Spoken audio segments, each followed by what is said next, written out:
শ্রী শ্রী নাম চিন্তামণি কিরণ কণিকা। চতুর্দশ প্রকার শ্রী নাম অপরাধ। নাম অপরাধ বিনাশক শ্রীকৃষ্ণ নাম। সেই শ্রী নাম অপরাধ সম্বন্ধে আলোচনা করা হইতেছিল। ইতিপূর্বে অপরাধ সম্বন্ধে পদ্মপুরাণোক্ত অপরাধ বর্ণন এবং বিভিন্ন মহাজনগণ আচার্যপাদগণ অপরাধ সম্বন্ধে নামকরণ সম্বন্ধে কি বলছেন সে সম্বন্ধে কথঞ্চিত আলোচনার প্রয়াস পাওয়া হয়েছে। এখন অপরাধ শব্দের শ্রী কবি কর্ণপুর তিনি কি ব্যাখ্যা করেছেন? শ্রী কবি কর্ণপুর গোস্বামীপাদ তিনি অপরাধ শব্দের একটি রসময় তাৎপর্য প্রদর্শন করেছেন। অপরাধ শব্দের অপযুক্ত রাধ, অপ অর্থাৎ বিযুক্ত মানে অনাদৃত, যেখানে অনাদর করা হয়। রাধ শব্দের অর্থ করেছেন রাধা, অর্থাৎ অনাদৃত রাধা। অর্থাৎ রাধারানীকে যদি কোনোভাবে রাধারানীর অনাদর হয়, অমর্যাদা হয়, তাহলেই অপরাধ। অনয়ার আধিত নুনম ভগবান হরির ঈশ্বর। শ্রীমদ্ ভাগবতের দশম স্কন্ধের ৩০ অধ্যায়ের ২৮তম শ্লোকে শ্রী সুখদেব গোস্বামী পাদে কথা বলেছেন। পূজ্যপাদ কবিরাজ গোস্বামী তিনি তাহার শ্রী চৈতন্য চরিতামৃতে বলেছেন, কৃষ্ণ বাঞ্ছা পূর্তি রূপ করে আরাধনে, অতএব রাধিকা নাম পুরাণে বাখানে। অর্থাৎ শ্রীকৃষ্ণের সমস্ত সন্তোষ, সমস্ত প্রসন্নতা বা আনন্দের মূল হইতেছেন শ্রীকৃষ্ণেরই লাদিনী সার সর্বস্ব স্বরূপ শক্তি শ্রীমতী রাধারানী। সেই শ্রীমতী রাধারানীকে অনাদর করে বা তাহাকে সম্পূর্ণ উপেক্ষা করে যে শ্রীকৃষ্ণের আরাধনা, তাই হচ্ছে সর্বাপেক্ষা গুরুতর অপরাধ। অর্থাৎ শ্রীকৃষ্ণকে বাদ দিয়ে একলা এই শ্রী রাধারানীকে বাদ দিয়ে একলা শ্রীকৃষ্ণের আরাধনা, ইহাই হচ্ছে সর্বাপেক্ষা গুরুতর অপরাধ। কবি কর্ণপুর গোস্বামী তিনি এইভাবেই অপরাধের ব্যাখ্যা করিতেছেন। অর্থাৎ স্বরূপ শক্তিকে বর্জন করবার চেষ্টা করলে নামের বা নামীর কিছুতেই প্রসন্নতা হতে পারে না। নাম নামী অভেদ। কাজে স্বরূপ শক্তি অর্থাৎ স্বরূপের যে লাদিনী শক্তি, আনন্দদায়িনী শক্তি, সেই লাদিনী শক্তিকেই যদি উপেক্ষা করা যায়, তাহলে তো স্বরূপের কোনো মতেই আনন্দ হতে পারে না। আনন্দই যদি বাদ দেওয়া হয়, তাহলে আনন্দ আর থাকে না, কাজে প্রসন্নতা হতে পারে না। কাজে স্বরূপের যদি প্রসন্নতা না হয়, নামের যদি প্রসন্নতা না হয়, তাহলে নামের কি করে প্রসন্নতা হবে? নামেরও প্রসন্নতা হতে পারে না। এই জন্য দশবিধ নাম অপরাধের মধ্যে সাধু নিন্দা অপরাধটি সর্বপ্রথমে উক্ত হয়েছে। শতাং নিন্দা, সাধু নিন্দা। শ্রীমতী রাধারানী হচ্ছেন এই সাধুগণের মধ্যে মূল মুখ্যা। কারণ সাধু অর্থাৎ ভক্ত, যিনি সেবা করে সেব্য তত্ত্বের অর্থাৎ শ্রী গোবিন্দের প্রসন্নতা বিধান করেন, সুখ বিধান করেন। তো যারা সেবার মাধ্যমে শ্রী গোবিন্দের সুখ বিধান করেন, তাহাদের মধ্যে মুখ্যা বা সর্বশ্রেষ্ঠা সর্বোত্তম হইতেছেন শ্রীমতী রাধারানী। আর শ্রীমতী রাধারানীর থেকেই কৃষ্ণ নামের মহিমা। শ্রীমতী রাধারানী তো কৃষ্ণ নামের মহিমা জগতে খ্যাপন করেছেন। কেবা শুনাইল শ্যাম নাম, কানেরও ভিতর দিয়া মরমে পশিল গো, আকুল হইল মন প্রাণ। এই যে নামের মহিমা, নামের যে তাদৃশ যে প্রভাব, নামের যে তাদৃশ আনন্দদায়িনী যে কৃপা, শ্রীমতী রাধারানী তাহা প্রকাশ করেছেন। শ্রীমতী রাধারানী যেভাবে নামের মহিমা জগতে প্রকাশ করেছেন, তার দৃশ্য অন্য কেহর পক্ষে সম্ভবই নয়। ভগবানের স্বরূপ শক্তি থেকেই শ্রী ভগবান নামের মহিমা বিস্তারিত হয়। শ্রীমতী রাধা হলেন সর্বতদীয় কুলের অংশিনী। ইহাই শ্রীরূপ গোস্বামীপাদ শ্রী সংক্ষেপ ভাগবতামৃতে প্রমাণ করেছেন। স্বরূপ শক্তির সহিত শ্রী ভগবানের আরাধনাই হচ্ছে স্বরাধ ভজন। অপরাধ এব দণ্ড ন খলু স্বরাধাসু। শ্রী চৈতন্য চন্দ্রোদয় নাটকে শ্রীল কবি কর্ণপুর গোস্বামীপাদ একথা বর্ণনা করেছেন। এখন নামে অর্থবাদ রূপ যে অপরাধ, অর্থবাদ অর্থান্তর কল্পনা বা নামের সঙ্গে অন্য শুভকর্ম ইত্যাদি তুল্যত্ব চিন্তন, তাহা যে গুরুতর অপরাধ, তাহার যে গুরুত্ব, সে সম্বন্ধে কবি কর্ণপুর গোস্বামীপাদ বর্ণনা করেছেন। শ্রীল বিশ্বনাথ চক্রবর্তী পাদ দশবিধ নাম অপরাধের মধ্যে নামে অর্থবাদ, অর্থান্তর কল্পনা ও অন্য শুভক্রিয়ার সহিত নাম কীর্তনের তুল্যত্ব চিন্তন, এই তিনটি নাম অপরাধকে সাক্ষাৎভাবে বৈষ্ণবতার ব্যাঘাতক বলেছেন। অর্থাৎ যে ভজনের মাধ্যমে তিনি বৈষ্ণব হইতেছেন, ভজনের মাধ্যমে তাহার যে সৎ বৃত্তি, চিত্তের যে পরিবর্তন, যে সদাচার ইত্যাদি যাহা প্রকাশিত হয়, সেই যে যাহাকে বলা হয় বৈষ্ণবতা, বৈষ্ণবীয় আচার, বৈষ্ণবীয় আচার যাহার আছে তাহারই তো বৈষ্ণবতা। তা সাক্ষাৎ ভাবে এই বৈষ্ণবতাকে ব্যাঘাত করে, বিঘাতক হইতেছেন এই তিনটি অপরাধ। এই তিনটি ব্যতীত অন্যান্য যে 7টি নাম অপরাধ, তার মধ্যে মহতের নিন্দারূপ অপরাধ এবং নাম বলে পাপ ও প্রবৃত্তি, এই দুইটি হইতেছে অতিশয় প্রবল, সর্বাপেক্ষা প্রবল, অর্থাৎ মহাবিনাশকারী। মুখ্য হইতেছে মহতের নিন্দা। নিন্দা বলতে শুধু যে মুখে নিন্দা করা নয়, 6 প্রকারের মহৎ অপরাধের কথা বর্ণনা করেছে, তারণ, ভর্ৎসন, প্রহার ইত্যাদি। কাজেই মহতের অর্থাৎ সাধুর কোনরূপ নিন্দা মুখে বলার অপেক্ষা নাই। যদি মনেও চিন্তা করা হয় তাহলে তাহা মহৎ অপরাধ। কারণ যাহার সম্বন্ধে কোনো নিন্দাসূচক ভাব মনে আসে, তাহার প্রতি অবজ্ঞা আছে। এই হেয়তা বা অবজ্ঞা থেকেই অপরাধের উৎপত্তি হয়। দ্বিতীয়টি বলছেন নামের বলে পাপ ও প্রবৃত্তি। নামাভাসেই সমস্ত পাপ রাশি ধ্বংস হয়ে যায়, শাস্ত্রে বলছেন। কাজেই পাপ করছি কি আছে, ভগবত নাম উচ্চারণ করে দিব, অর্থাৎ 2 বার কীর্তন করে দিব, তাহলেই পাপ খালন হয়ে যাবে।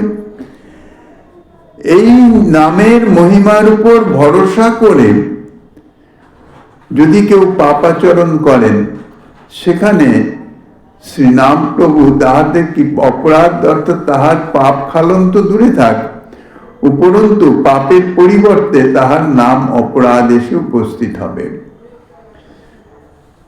পাপ তো যেমনকার তেমনই থাকবে, উপরন্তু মহা অনিষ্টকারী যে এই অপরাধ, এই অপরাধের সৃষ্টি হবে।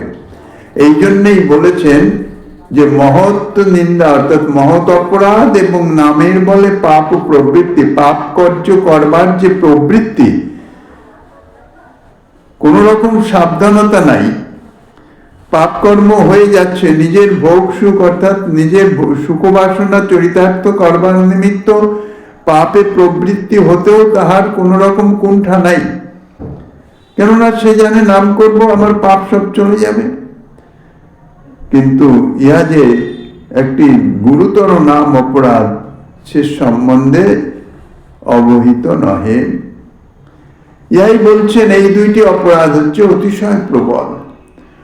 সমুচিত দুঃখ ভোগের সহিত একমাত্র নিরন্তর নাম কীর্তনের দ্বারাই এই অপরাধ দুটি বিনষ্ট হতে পারে, অন্য কোনো উপায়ে হয় না। মহৎ অপরাধ অর্থাৎ মহতের নিন্দারূপ যে অপরাধ, যদি কোনো মহতের সম্বন্ধে মনে মনেও কোন রকম হেয়তা অবজ্ঞা ভাব বা তাহার কোনো কার্যে নিন্দনীয় ভাব যদি অন্তরে আসে, বাইরে তাহার কোনো প্রকাশ হলো না, মনেই চিন্তা করা হলো, মনে মনেই ভাবনা করা হলো, মুখে তাহাকে কিছু বলা হলো না বা কারো কাছে তাহার সম্বন্ধে কোনো নিন্দনীয় কথাও বলা হলো না, তাহলেও কিন্তু অপরাধ হবে। তবে সে অপরাধটি যদি সে অনুভব করতে পারে যে না, এইভাবে মহতের সম্বন্ধে কিছু ভাবনা করা, তাহার দোষ প্রতি দোষ দৃষ্টি করা, ইহা আমার অপরাধ, এবং মনে মনে যদি সেই মহতের অপরাধে ক্ষমা প্রার্থনা করেন, তাহলে সেটা ক্ষমা হয়ে যায়, অপরাধ খালন হয়ে যায়। কেননা সে অপরাধটি মানসিক ভাবে কৃত। আর যদি সাক্ষাৎ ভাবে তাহাকে নিন্দা করা হয় বা তাহার অপমান করা হয়, তাহার অমর্যাদা করা হয়, তাহলে সাক্ষাৎ ভাবে তাহার চরণে ক্ষমা প্রার্থনা করে নিতে হবে, তাহলে কিন্তু এই অপরাধ যাবে না। যদি কোনো কারণে মহতের অপরাধ হয়েছে অজ্ঞানে, অর্থাৎ জানতে পারেন নাই, বুঝতে পারেন নাই, অপরাধ হয়ে গেছে, কিভাবে অপরাধ হয়েছে তাহা জানি না, কোথায় অপরাধ হয়েছে তাহা জানি না, সেক্ষেত্রে অপরাধের সমুচিত দুঃখ ভোগ অর্থাৎ দণ্ড ভোগ করতে হবে। অপরাধের যা ফল তা তো ভোগ করতেই হবে, সেই সঙ্গে সঙ্গে অপরাধ খালনের নিমিত্ত নিরন্তর নাম কীর্তন করতে হবে। নিরন্তর নাম কীর্তন করতে থাকলে, আর সেই সঙ্গে সঙ্গে যদি দণ্ডভোগ অর্থাৎ শাস্তি যদি ভোগ করা হয়, শাস্তি আর কি, দুঃখ কষ্ট ইত্যাদি, সেটা শারীরিক হোক মানসিক হোক যেভাবেই হোক, দুঃখ কষ্ট ভোগ করতে থাকলে তাহলে ধীরে ধীরে তাহা বিনষ্ট হতে পারে। সে এই মহৎ নিন্দারূপ অর্থাৎ মহৎ অপরাধ এবং নামের বলে পাপ ও প্রবৃত্তি যদি কারো কখনো হয়ে থাকে, অর্থাৎ নামের বলে নাম করব, আমি নাম করিতেছি, আমার আর পাপ কি আছে, পাপ সব বশীভূত হয়ে যাবে, এই ভাবনায় যদি অসাবধানতা বশত পাপ কার্য করা হয়ে যায়, তাহলে সেটি পাপ না হয়ে অপরাধে পরিণত হবে, এবং তাহার যাহা দণ্ড, শাস্ত্র সিদ্ধান্ত যা শাস্তি, তাহা অর্থাৎ দুঃখ কষ্ট, তাহা তাকে ভোগ করতে হবে। তা সত্ত্বেও যদি নিরন্তর নাম সংকীর্তন করে, তবেই তাহা খণ্ডন হবে, এছাড়া দ্বিতীয় কোনো উপায় নাই। আর অন্যান্য যে সমস্ত অপরাধ আছে, অর্থাৎ দশবিধ নাম অপরাধ, তো 10টি নাম অপরাধ বলা হয়েছে, তার মধ্যে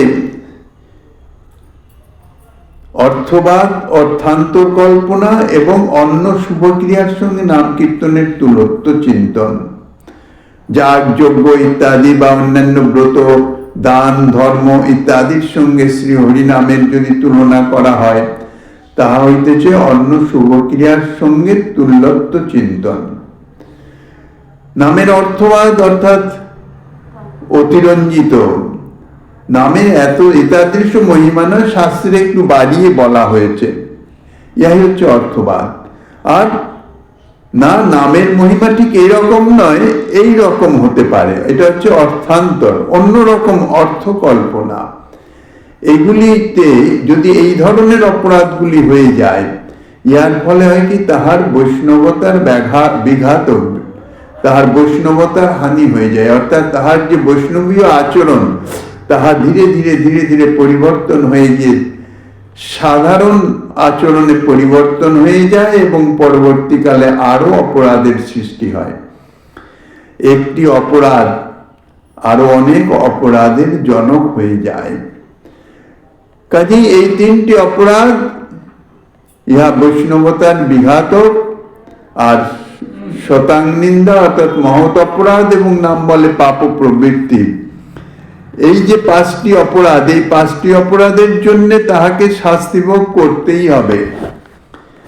শুধু শাস্তি ভোগে তাহার বিনাশ প্রাপ্ত হয় না, সেই সঙ্গে সঙ্গে যদি নিরন্তর হরিনাম কীর্তন করতে থাকে তাহলেই তা বিনষ্ট হয়। বাকি যে পাঁচটি অপরাধ, তাহা খালনের একমাত্র উপায় হইতেছে নাম কীর্তন, নিরন্তর নাম কীর্তন। দশসু নাম অপরাধেষু মধ্যে অর্থবাদান্তর কল্পন শুভকর্ম সাম্যমিতি ত্রয়ং সাক্ষাৎ বৈষ্ণবতায় এব ব্যাঘাতক। তেভ্য অন্যেষু তু মধ্যে দ্বাবতী প্রবল মহদপরাধ নাম বল হেতুক পাপ প্রবৃত্তি যক নাম বলে পাপ প্রবৃত্তি অতস্থ সমুচিত দুঃখ ভোগ সহিত সন্তত নাম কীর্তনে নৈ বসাম্যত নান্যতা অন্যে নাম অপরাধস্তু সন্তত নাম কীর্তনাদি ভিনিবেও সাম্যন্তিতি। কবি কর্ণপুর গোস্বামী পাদ তাহা বর্ণনা করেছেন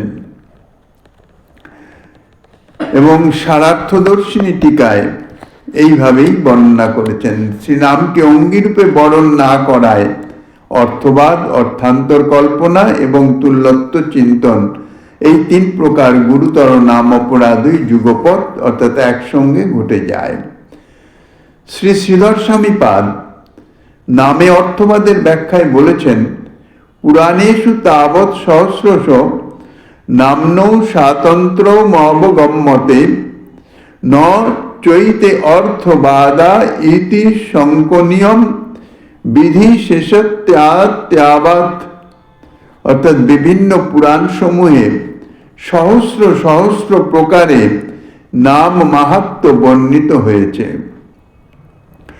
বিভিন্ন শাস্ত্র পুরাণে বিভিন্ন দৃষ্টান্ত সহ বিভিন্ন আখ্যায়িকার মাধ্যমে হাজার হাজার এই নামের মহিমা সূচক কাহিনী সব বর্ণিত আছে, বর্ণনা করা হয়েছে। তা থেকে জানা যায় যে অন্য কোনো সাধনের অপেক্ষা না করে অনেক রকমের সাধন পন্থা জগতে আছে। ভক্তির মধ্যেই নববিধা ভক্তি মুখ্যা বলেছেন, 64 প্রকারের ভক্তি অঙ্গ যাজন আছে, তার মধ্যে নববিধা মুখ্যা বলেছেন। তো এই এত শত সমস্ত সাধন পন্থা ইত্যাদি যত যাই সাধন আছে, বলছেন যে কোন সাধনের অপেক্ষা না করে সর্বসাধনের মূলীভূত যে মুখ্য সাধন, যে নাম সংকীর্তন, অঙ্গী স্বরূপ, অন্যান্য সাধন সব হচ্ছে অঙ্গ। অঙ্গের অপেক্ষা না করে যদি মূল অঙ্গীকে কেউ অবলম্বন করেন, তাহলে তার অন্য কোনো অপেক্ষা থাকে না, তিনি পরমপদ প্রাপ্ত হন। তো এখানেও তাই বলছেন যে অন্য কোনো সাধনের অপেক্ষা না করে, অর্থাৎ অন্য কোনো সাধনা সে বিন্দুমাত্রই করেনি, শুধুমাত্র নাম কীর্তন, শ্রী নাম প্রভুর শ্রীচরণে একান্তভাবে আশ্রয় গ্রহণ করে শুধুমাত্র নাম কীর্তন করেছেন। একমাত্র নামই জীবের পরম পুরুষার্থ প্রদানে সমর্থ। পরম পুরুষার্থ অর্থাৎ সেই ব্রজ জাতীয় প্রেম, যাহা সর্বোত্তম সাধ্য তাহা প্রদান করতে শ্রী নাম প্রভু সমর্থ। যাহা অন্য সাধনের অপেক্ষা করে না, তাহাই হচ্ছে সর্বকারণ বা অঙ্গী, তাহাই হচ্ছে সর্বস্বতন্ত্র, সর্বতন্ত্র স্বতন্ত্র বা স্বরাট। শাস্ত্রে শ্রীনামের এই প্রকার নিরঙ্কুশ স্বতন্ত্র মাহাত্ম্য দেখে তাহাকে অর্থবাদ অর্থাৎ স্তুতিমাত্র মনে করা কর্তব্য নহে।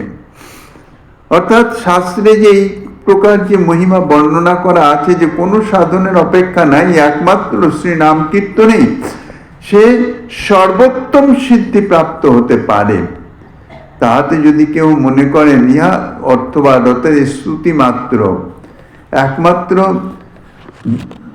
যে ঘটনাটি হয়েছিল হিরণ্যদাস গোবর্ধন দাসের সভায় ছিল হরিদাস ঠাকুরের সম্মুখে, হরিদাস ঠাকুর যখন নাম মহিমা কীর্তন প্রসঙ্গে বললেন যে নামাভাসেই মুক্তি হয়ে যায়, তখন সেখানে উপস্থিত একজন যুব ব্রাহ্মণ, অর্ধ পণ্ডিতই বলা যায়, কেননা পরিপূর্ণ পণ্ডিত হলে তাহার কিছু জ্ঞান থাকতো, তিনি তার প্রতিবাদ করেছিলেন, বলেন যে এই কখনোই হতে পারে না, এই অতিস্তুতি মানে অতিরিক্ত বর্ণনা, যে মুক্তি লাভের জন্য সহস্র সহস্র বৎসর কঠোর সাধনা করেও মুক্তি মেলে না, সেই মুক্তি নামাভাসেই হয়ে যায়, এ হতেই পারে না, ইহাই হচ্ছে অর্থবাদ, স্তুতি মাত্র।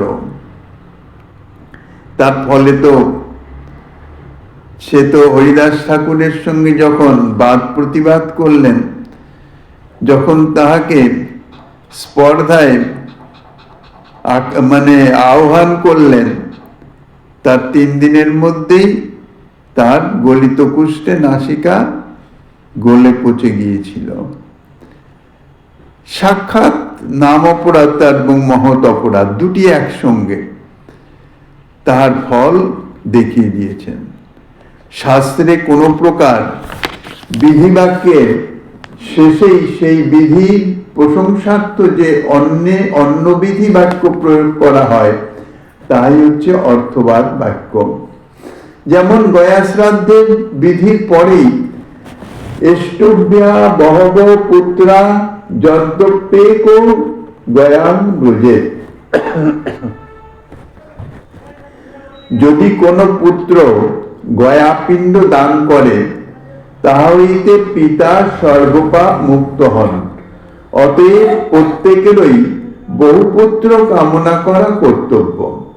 গয়া শ্রাদ্ধের প্রশংসা করবার পর এই বহুপুত্র কামনা করবে, তার উদ্দেশ্যটা হচ্ছে কি, এক পুত্র যদি থাকে তাহার কোনো সুবিধা অসুবিধার জন্য সে গয়া শ্রাদ্ধ করতে নাও পারে, কিন্তু বহু পুত্র হলে কেউ না কেউ গয়া শ্রাদ্ধ করতে পারে, সম্ভাবনা থাকবে, সেই জন্য বহু পুত্র কামনা করবে। শাস্ত্রে এরকম বলা হয়েছে, এটা একটা বিধি বাক্য, এই বিধি বাক্যের সার্থকতা আছে, নতুবা স্বতন্ত্রভাবে এই বাক্যের কোনো সার্থকতা নাই। অতএব ইহা অর্থবাদ বাক্য। কিন্তু শ্রী ভগবানের নাম মাহাত্ম্য কোনরূপ বিধির শেষে অর্থবাদ রূপে প্রযুক্ত হয় নাই। শ্রী ভগবানের নামের মহিমা সর্বত্র স্বতন্ত্রভাবেই উল্লিখিত হয়েছে। এই প্রমাণেও জানা যায় শ্রী নামই হইতেছেন অঙ্গী, বাকি সব অঙ্গ। নাম থেকেই নামের অপেক্ষমান।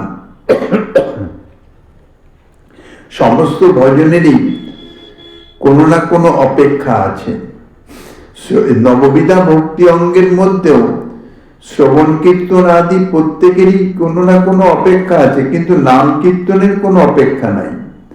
সেখানে তিনি নিজেই নাম কীর্তন, এখানে কীর্তন বলতে সুর তাল সম্বলিত কীর্তন না হোক, নাম উচ্চারণিত করতে পারেন, রাধে রাধে রাধে রাধে বা কৃষ্ণ কৃষ্ণ কৃষ্ণ কৃষ্ণ রাম রাম রাম রাম, এইভাবে যে কীর্তন, ইহাতেও নাম কীর্তনের যথার্থ ফল বা মহিমা প্রাপ্ত হতে পারে, কোনো কিছুর অপেক্ষা নাই। জিহ্বায় স্পর্শেই ফল প্রদান করেন। এ তাদৃশ পরম করুণা শ্রী নাম প্রভুর। শ্রী নাম মাহাত্ম্য অন্যান্য সাধন মাহাত্ম্য সামান্যে কোথাও দৃষ্ট হলেও বস্তুত শ্রী নামেরই অসমর্থ মাহাত্ম্য। দেখা যায় সমস্ত সাধনের সঙ্গে শ্রী নামের কোনো না কোনো প্রকার যোগ আছে। শ্রী নামের সংযোগ ব্যতীত কোনো সাধনাই যেন ফল প্রদান করতে সমর্থ নন, অর্থাৎ ফল প্রদান করেন না। যাগযজ্ঞ ইত্যাদি যত কর্ম আছে বা যত শুভকর্ম, এমনকি ভক্তি ধর্ম যেগুলি, যেমন শ্রীমদ্ ভাগবত সপ্তাহ যজ্ঞ, ভাগবত কথা, এই সমস্ত কিছুরই পূর্বেও কীর্তন, নাম কীর্তন, অন্তেও নাম কীর্তন। ভাগবত কথা যে হয় তাহার প্রথম কীর্তন করে শুরু হয়, আবার কথা সমাপ্তেও কীর্তন করতে হয়। ইহা যেন একজন মহাত্মা, তিনি কথা কীর্তনের শুরুতে তো কীর্তন হয়েছে, কথার শেষে কোনো কারণে ব্যস্ততার জন্য হোক বা যে কোনো কারণে হোক সেদিন আর কীর্তন সমাপ্তির কীর্তন করেন নাই। পরদিন একজন বিশিষ্ট মহাত্মা, তিনি তাকে বললেন যে বাবা, কালকে তুমি অধবস্ত্র তো পরিধান করিয়েছ, ঊর্ধ্বাঙ্গের বস্ত্র পরিধান করাও নাই। অর্থাৎ কথারূপ যে কথা, ভগবত কথারূপ স্বরূপে, ভগবত কথা নাম রূপ লীলা গুণ সমস্ত কথা আর ভগবত স্বরূপ তো একই, অভিন্ন। প্রথমে কীর্তন করেছ কিন্তু পরে কীর্তন করো নাই, অর্থাৎ দুই দ্বিবস্ত্র, সমস্ত কিছুতেই যুগ্ম বস্ত্রের বিধান রয়েছে, এক বস্ত্রে কোনো কর্ম করতে নাই। তো তিনি আকার ইঙ্গিতে অর্থাৎ প্রকারান্তরে বলে দিলেন, তুমি ঊর্ধ্ব বস্ত্রটি আর ধারণ করাও নাই। তো সেই জন্যে সমস্ত কিছুতেই নামের অপেক্ষা আছে, অর্থাৎ নাম কীর্তনের অপেক্ষা আছে। শ্রীনাম মাহাত্ম্য অন্যান্য সাধন মাহাত্ম্য সামান্যেও কোথাও যদি দৃষ্ট হয়, অর্থাৎ অন্যান্য সাধনের সঙ্গে শ্রী নামের মহিমার যদি কোথাও কোনো কারণে কোনো প্রকরণে যদি সাম্যতা দেখাও যায়, তাহলেও কিন্তু জানতে হবে সেখানে শ্রী নামেরই অসমর্থ মাহাত্ম্য। অধিক কি স্বয়ং শ্রী নামই শ্রী নামের সর্বোৎকর্ষ গানে বিভোর। কলিযুগ পাবন অবতার শ্রীমন মহাপ্রভু, তিনি তার শিক্ষাষ্টকের প্রথম শ্লোকেই তো বলেছেন, পরং বিজয়তে শ্রীকৃষ্ণ সংকীর্তনম। শ্রীকৃষ্ণ সংকীর্তনই সর্বোৎকর্ষে বিজয় লাভ করেন, সর্বোৎকর্ষে জয়যুক্ত হইতেছেন। শ্রী ভগবানের সাক্ষাৎ দর্শনের ন্যায় তাহার নামের একবারও সাক্ষাৎকার সংসার অর্থাৎ জন্ম মরণ প্রবাহের বিনাশ হয়ে যায়। শ্রুতিতেও প্রণবকে লক্ষ্য করে এরূপ উক্তি দৃষ্ট হয়, ওঙ্কার ব্রহ্মের অতি নিকটস্থ নাম, যিনি উচ্চারিত হলেই সংসার ভয় থেকে জীবকে ত্রাণ করেন। অর্থাৎ ওঙ্কার, ওম হচ্ছে ব্রহ্মের নিকটস্থ অর্থাৎ লক্ষণাদি রহিত নাম। এই ওঙ্কার অর্থাৎ ওম উচ্চারিত হলেই বলছেন সংসার ভয় থেকে জীবকে পরিত্রাণ করেন। এই জন্যে তিনি তার নামে কথিত হন, অর্থাৎ তারক ইত্যাদি বহুতর প্রমাণে নামের মহিমা দৃষ্ট হয়। বিভিন্ন শাস্ত্র পুরাণে বিভিন্ন ভাবে নামের বিভিন্ন রকম মহিমার কথা বর্ণনা করা আছে। অতএব নামে অর্থবাদ চিন্তা করা কখনো কর্তব্য নয়। নামের শাস্ত্রে যাহা যাহা মহিমা বর্ণনা করা আছে তাহা যথার্থ সত্য, এক বিন্দু অতিরঞ্জিত নহে। কাজেই কোন রকম অর্থবাদ চিন্তা করা তাহা কর্তব্য নহে, তাহাতে অপরাধ সংগঠিত হয়ে যায়। হরিনামে অর্থবাদ বা অর্থান্তর কল্পনার আশ্রয় গ্রহণ করলে শ্রী পদ্মপুরাণের প্রমাণ অনুসারে অপরাধে পতিত হতেই হয়। আর নাম গ্রহণকারীও যে পুনরায় সংসার ক্লেশে দৃষ্ট হয় তাহা অপরাধেরই ফল।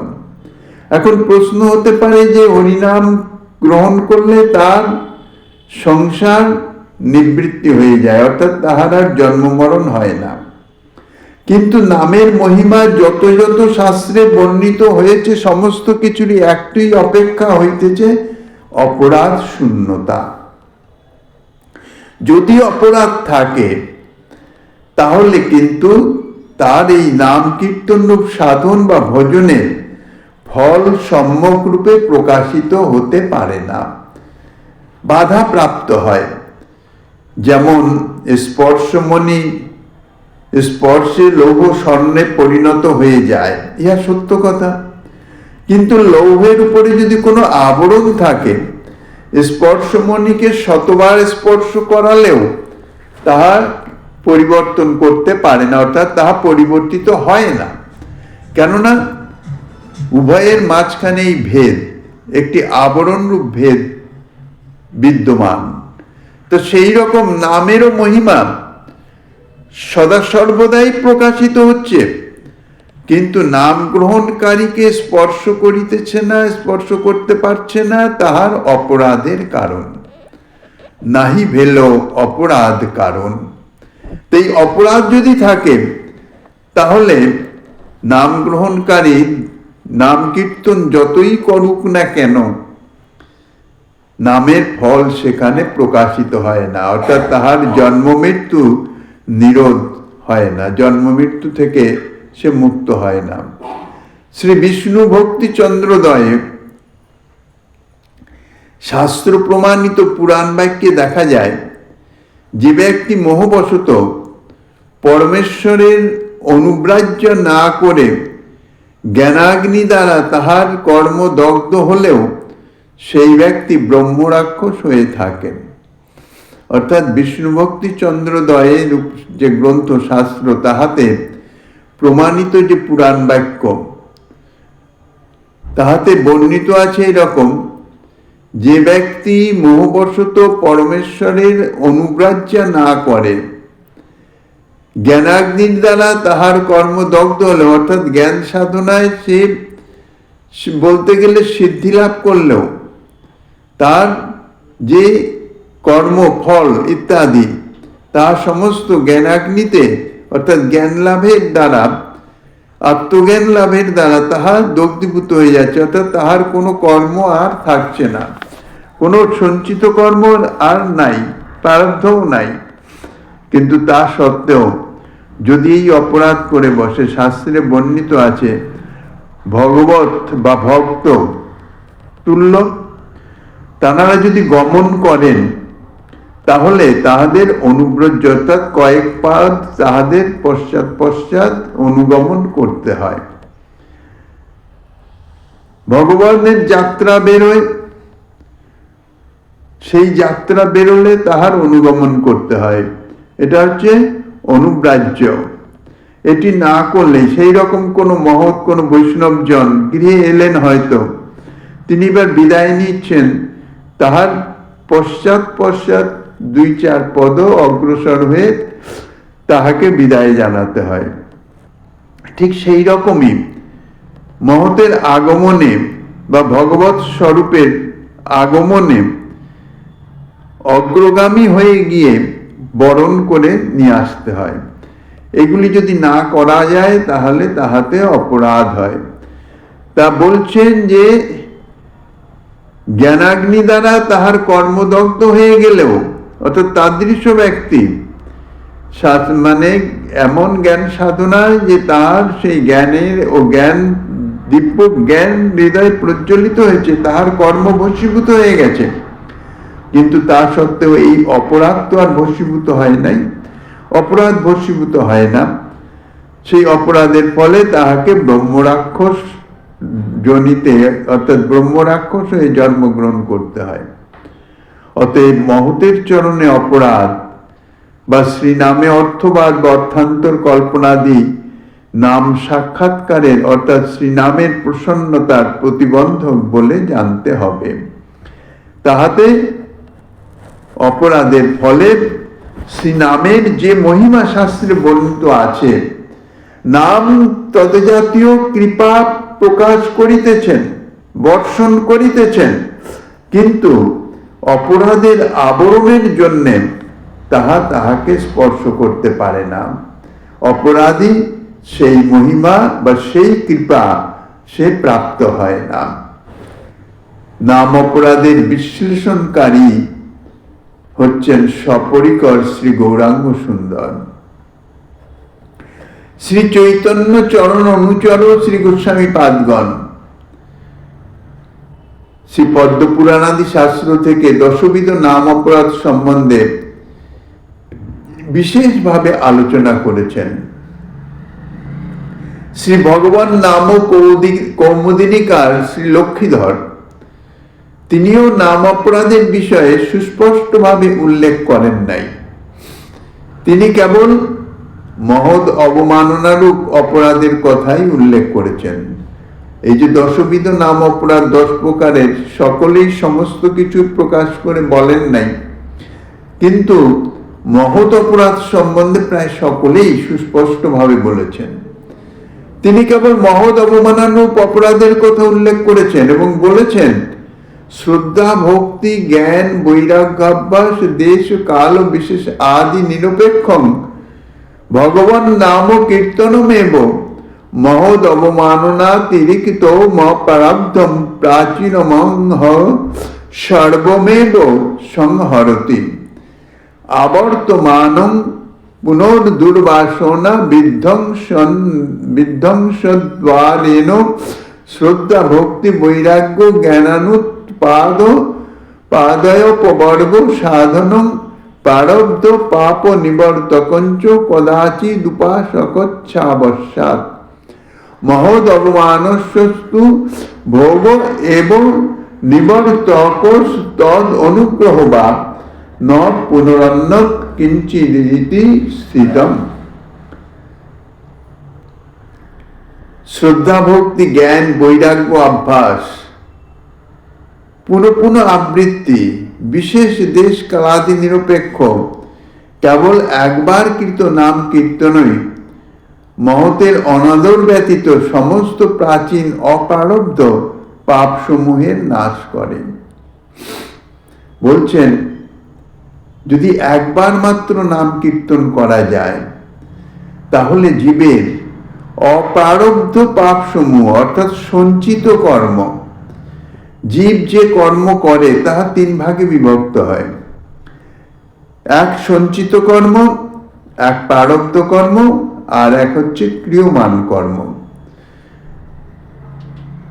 পূর্ব জন্মের যে কর্ম, সেই কর্মের মধ্যে যেগুলির ফল নির্ণয় হয়ে যায় এবং সেই ফল ভোগের নিমিত্ত দেহ ধারণ করে তা হইতেছে প্রারব্ধ। প্রারব্ধ খণ্ডন হয় না, প্রারব্ধ তাহাকে ভোগ করেই শেষ করতে হয়। কিন্তু সমস্ত কর্মের তো ফল নির্ণয় হয় না, কিছু কর্ম থেকেই যায়, তাহাকে বলা হয় সঞ্চিত কর্ম, যাহার ফল পরবর্তীতে নির্ণয় হবে এবং তাহা ভোগ করবার নিমিত্ত আবার পুনরায় দেহ ধারণ করতে হবে। তাহা হইতেছে সঞ্চিত কর্ম, যাহার সঞ্চিত আছে। আর দেহ ধারণ করে যে কর্ম করা হয় তাহা হইতেছে ক্রিয়মান কর্ম। মনুষ্য দেহের এটি হচ্ছে সবচেয়ে বেশি সুবিধা। মনুষ্য দেহ এই ক্রিয়মান কর্মের সুযোগ বা সম্ভাবনা থাকে, অর্থাৎ এই কর্মের দ্বারা সে নিজেকে উদ্ধার করতে পারে, অভীষ্ট লাভ করতে পারে।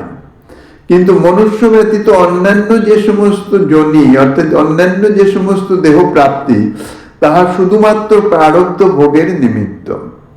প্রারব্ধ ক্ষয় হলেই সে দেহ পাত হয়ে যাবে, আবার যে সঞ্চিত কর্ম আছে তদনুরূপ নতুন দেহ সে প্রাপ্ত হবে। এই জন্যে বলা হয় মনুষ্য দেহ ইহাইতেছে শ্রী ভগবানের কৃপার ফল। শ্রী ভগবান কৃপা করে প্রদান করেছেন। এই মনুষ্য দেহের দ্বারাই ভগবত ভজন রূপ কর্ম করে সে সমস্ত কিছুর থেকে নিবৃত্ত হয়ে ভগবত পাদপদ্ম লাভ করতে সক্ষম হয়। এই জন্যেই নরদেহ ভজনের মূল। মনুষ্য দেহ ব্যতীত অন্য কোনো দেহে ভজন হয় না, ভগবত ভজন হয় না। এমনকি দেবদেহ তাহাও সৎকর্মের ফলে প্রাপ্ত, তাহার দ্বারা ভগবত ভজন হয় না, তাহাও প্রারব্ধ ভোগ। সৎকর্ম করেছে, পুণ্য কর্ম করেছে, স্বর্গে গিয়ে দেবদেহ প্রাপ্ত হয়ে স্বর্গসুখ ভোগ করিতেছে। তা বলছেন যে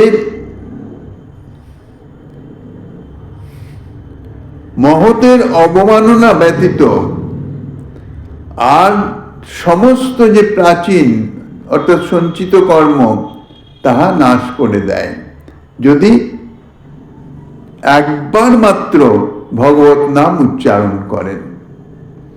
তাহলে পুনঃ পুনঃ আবৃত্তির ফলে শ্রী নাম সাধকের দুর্বাসনা বিনাশ করে শ্রদ্ধা, ভক্তি, বৈরাগ্য এবং জ্ঞানের উৎপাদন করতে করতে অপবর্গের সাধক এবং কোনো সময় উপাসকের ইচ্ছার প্রারব্ধ পাপেরও নিবর্তক হয়ে যান।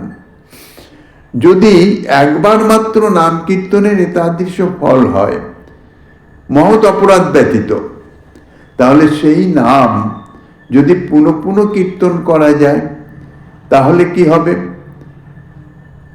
তার যে অন্তরের যে দুর্বাসনা, যে দুর্বাসনার ফলে, দুর্বাসনা অর্থাৎ ভোগ বাসনা, নিজ সুখ ভোগ বাসনা যে তাই হচ্ছে যথার্থ দুর্বাসনা, আর ভগবত সেবা বাসনাই হচ্ছে যথার্থ সৎ বাসনা। এই যে দুর্বাসনা অর্থাৎ নিজের যে ভোগ বাসনা, ইহা ধীরে ধীরে বিনাশ প্রাপ্ত হয় যদি পুনঃ পুনঃ নাম কীর্তন করতে থাকে। তারপরে কি হয়? দুর্বাসনা দূরীভূত হয়ে গিয়ে শ্রদ্ধা, ভক্তি, বৈরাগ্য এবং জ্ঞানের উদয় হয় এবং ধীরে ধীরে অপবর্গের সাধক কোন সময়ে উপাসকের ইচ্ছায় প্রারব্ধ পাপেরও নিবর্তক হয়ে যায়।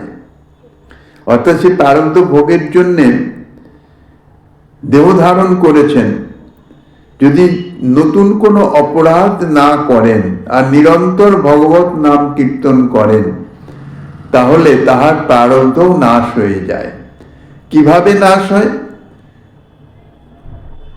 অনেক দেখা যায় স্বপ্নের মাধ্যমে প্রারব্ধ ভোগ হয়ে যায়। যে কষ্ট, যে প্রারব্ধ তাকে ভোগ করতে হবে, হয়তো 1 বৎসর ধরে কোনো ব্যাধি ভোগের জন্য আছে, সেটা অল্প সময়ের মধ্যে অল্প একটু ভোগ করে, কারণ প্রারব্ধ অখণ্ডনীয়, তাহা খণ্ডন হয় না, ভোগের দ্বারাই খণ্ডন হয়। কিন্তু নিরন্তর নাম কীর্তনের প্রভাবে, নাম প্রভুর কৃপাতে তাহা একটু স্পর্শ করে অল্প সময়ের মধ্যে দিয়ে তাহা ভোগ করিয়ে তার প্রারব্ধ কাটিয়ে দেন। তাহলে প্রারব্ধ পাপের নিবর্তক হয়ে যান শ্রী নাম প্রভু। কিন্তু মহতের অবমাননারূপ কার্য একমাত্র ফলভোগ অথবা সেই মহতের কৃপা ব্যতীত তাহা নিবৃত্ত অর্থাৎ ক্ষয় হয় না। মহৎ অপরাধ করলে তার যথার্থ সম্যক ফল তাহাকে ভোগ করতেই হবে। অন্য কোনো সাধনেও ইহার খণ্ডন হয় না, ইহাই হচ্ছে নিশ্চিত। এখন এই মহৎ অপরাধ কি রকম সে সম্বন্ধে গোস্বামীপাদ যা আস্বাদনে দিচ্ছেন শ্রীমান মহাপ্রভু গিরিধারীলালের কৃপা হলে আগামী দিন আস্বাদনের